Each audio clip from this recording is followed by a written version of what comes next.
8 години се градели, за нив биле потрошени 143 милиони евра пари од државното претпријатие Номагас, а не се употребуваат. Ова го констатирал државниот ревизор за 3 магистрални гасоводи кои се уште претпријатието не ги ставило во функција. Според ревизорите проблем се нерешените имотно-правни односи и експроприацијата на земјиштето.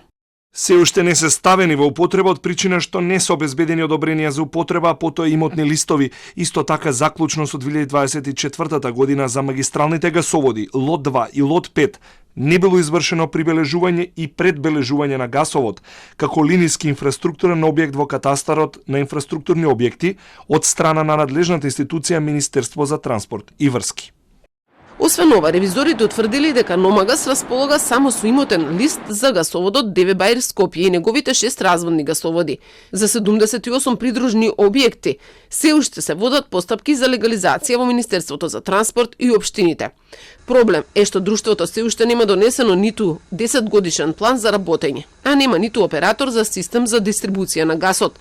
Ревизорите истакнуваат дека годинава се започнати активности за изградба на интерконекторот кој ќе ја поврзе Македонија со Грција. Заем од 30 милиони евра зема од Европската инвестициска банка, која додатно му дава на Номагас и инвестициски грант од 12,4 милиони евра. Во август 2025 година на сметка на друштвото префрлени се 6 милиони евра.